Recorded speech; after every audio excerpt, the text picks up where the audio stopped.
Olá você, bem-vindo a mais um episódio do podcast Terça da Riqueza. Meu nome é Alexandre Mendonça e hoje nós vamos falar sobre o caso da CVM com o fundo imobiliário, o MXRF11. Você sabia que o fundo imobiliário tal qual nós conhecemos quase deixou de existir esse ano? A resolução sai agora no mês de maio e eu vou falar todos os detalhes para você. Se você gostar desse tipo de conteúdo, curte, compartilha com seus amigos e vamos para o vídeo.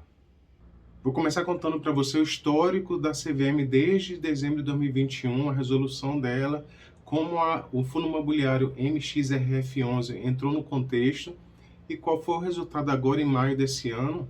E se o resultado tivesse sido diferente, qual era o impacto para nós, cotistas e investidores de fundos imobiliários. Então, em dezembro de 2021, a CVM, Comissão de Valores Imobiliários, ela teve um entendimento que os fundos imobiliários só podiam distribuir dividendos limitado ao lucro contábil. Esse entendimento da CVM era diferente do que os fundos imobiliários, os seus gestores, estavam fazendo até então. Baseado na Lei 8668 de 1993, estavam pagando os dividendos, renda passiva para nós investidores, baseado no fluxo de caixa, no regime de caixa. Então, eles aferiam o balancete semestral, verificavam o lucro no regime de caixa e, a partir desse resultado, eles começavam a pagar os dividendos. Qual seria a diferença, então, de pagar dividendo no regime de caixa, que era o que os fundos imobiliários faziam e continuam fazendo até hoje, e pagar dividendos se o resultado for acima do lucro contábil? Vou te dar um exemplo, na realidade, de uma pessoa física, como eu e você, para a gente entender melhor essa diferença entre regime de caixa e regime contábil. Imagine o seguinte cenário: você adquiriu um carro de R$40 mil. No mês a mês, você tem o saldo que sobra no mês a mês da sua receita, dos seus gastos, de R$2 mil, por exemplo. E na hora de adquirir esse carro, o seu financiamento ficou em R$1.000. Então, seu fluxo de caixa no mês a mês, que sobrava R$2 mil por mês, agora vai sobrar R$1.000, porque você vai estar destinando R$1.000 para pagar o financiamento do carro, e você continua fazendo seus investimentos, continua sobrando dinheiro no mês a mês. No regime de fluxo de caixa, no regime de caixa, você teve uma redução na sobra no mês a mês, mas você continua positivo. Está tudo ok no regime de caixa. Agora, se você pensar no regime contábil, naquele mês que você adquiriu um carro de R$40 mil, no regime contábil você está com uma dívida de R$40 mil. Enquanto essa dívida não for reduzida, você está no negativo. Imagine que o seu patrimônio estava no 0 a 0, quando você adquiriu esse carro do R$40 mil, seu patrimônio ficou R$40 mil negativo. E enquanto você não reduzir esse valor da sua dívida, esse valor contábil do carro, enquanto você, no mês a mês, não for pagando e não reduzir para zerar essa conta ou ficar no positivo, contabilmente você está no prejuízo, até que você zere essa conta. Esse era o entendimento dos fundos imobiliários. Se o fundo imobiliário eventualmente fez uma aquisição que foi um valor muito alto e contabilmente ele ficou no prejuízo, mas no mês a mês ele estava conseguindo pagar. Ele estava conseguindo pagar aquela aquisição e estava sobrando dinheiro no mês a mês, e essa sobra de dinheiro, de acordo com a Lei 8666 de 1993, o fundo imobiliário era obrigado a pagar, a distribuir em forma de dividendo 95% dessa sobra, desse fluxo de caixa excedente no mês a mês. E se passasse para o regime contábil, eventualmente o fundo imobiliário ia passar vários meses, da mesma forma que nós iríamos passar vários meses, até que o valor do carro ficasse no patamar que o nosso salário cobrisse o saldo devedor e nós voltássemos a ficar no positivo, apesar de que todo mês sobrar dinheiro para a gente. Então, o que aconteceu? No final de janeiro desse ano, a CVM divulgou essa resolução que ela teve lá em dezembro de 2021, informando que os fundos imobiliários deveriam seguir o regime contábil. Eles deveriam pagar dividendos se o resultado fosse maior do que o resultado do lucro contábil. E a CVM citou o caso, na sua resolução, o caso da MXRF11, Maxi Renda, Fundo Imobiliário Maxi Renda. Por que ela utilizou esse fundo imobiliário para citar na sua resolução? Basicamente por dois motivos. Primeiro, esse fundo imobiliário Maxi Renda MXRF11, ele é fundo imobiliário com a maior quantidade de cotistas da Bolsa Brasileira. São algo em torno de 506 mil cotistas. Por que ele tem tantos cotistas? Basicamente porque ele é um fundo imobiliário de valor de entrada muito baixo. Com menos de R$10 você adquire um fundo imobiliário, uma cota do fundo imobiliário da Maxi Renda MXRF11.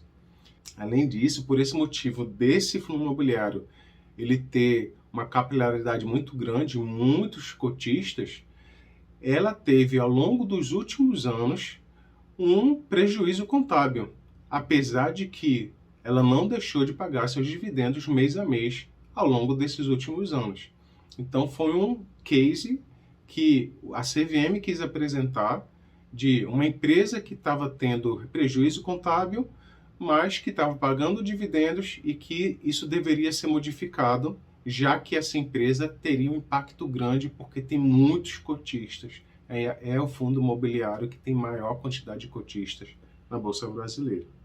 E ainda no final de janeiro de 2021, a CVM lançou outro comunicado reforçando seu parecer, dizendo que isso teria impacto para outros fundos imobiliários, além do Maxi Renda. Nessa última semana de janeiro, esse fundo imobiliário Maxi Renda teve uma queda de quase 10%, que é uma queda muito alta pensando em fundo imobiliário. E houve um alerta geral em todos os fundos imobiliários. Todos ficaram muito receosos porque o impacto podia ser muito grande na sua forma de relacionamento com seus cotistas. Em 21 de fevereiro, a Maxi Renda entrou com um pedido de reconsideração junto à CVM para que fosse reconsiderada a sua resolução e fosse aceito o pagamento de dividendos no regime de fluxo de caixa. A CVM ficou de analisar esse parecer, ela suspendeu sua resolução de janeiro, continuou aceitando o pagamento de fluxo de caixa até que a resolução saísse. E agora, nesse mês de maio, no dia 17, a CVM trouxe uma resposta a esse pedido de reconsideração da Maxi Renda, e essa resposta foi que ela entendeu que há regularidade sim no pagamento de dividendos baseado no fluxo de caixa. A CVM apenas fez uma solicitação de que os fundos imobiliários colocassem nos informativos, nos comunicados aos seus cotistas, se o resultado do pagamento de dividendo era um resultado abaixo ou acima do lucro contábil, mas ela está sim aceitando o pagamento baseado em fluxo de caixa. Então, nós voltamos ao patamar que nós estávamos antes da resolução da CVM, do entendimento da CVM que veio desde dezembro do ano passado.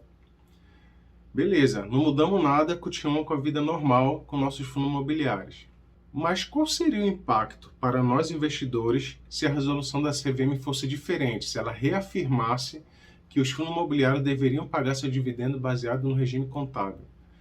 Basicamente, a resolução é a seguinte: os fundos imobiliários que, mesmo tendo sobras de caixa no mês a mês, se tivesse prejuízo contábil, eles iam deixar de pagar dividendo para nós cotistas.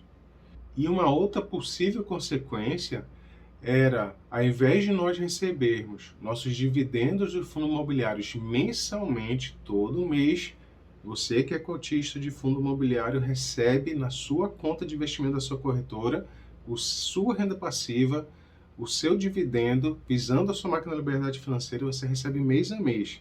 Provavelmente a gente ia ter uma mudança desse cenário para o cenário de recebimento semestral. Isso se o seu fundo imobiliário, durante esse período, durante o semestre, ele tivesse um resultado de lucro contábil. Mesmo tendo dinheiro em caixa, ele teria que esperar o resultado de lucro contábil ser confirmado para poder fazer pagamento de dividendos. É bem provável que o dividend yield do ano permanecesse num patamar muito semelhante. Mas nós que estamos mal acostumados a receber o dividendo mensalmente e gerando o dividend yield do ano completo, nós estaríamos recebendo mais partido, mais espaçado esse dividendo, ou semestralmente, ou a cada 2 meses, ou a cada 3 meses, e a gente não teria esse gostinho que tanto motiva a gente de receber mês a mês esse dividendo para poder encorpar a nossa máquina da liberdade financeira. Pois é, por isso que fundo imobiliário, conforme nós conhecemos, quase deixou de existir por causa da resolução da CVM.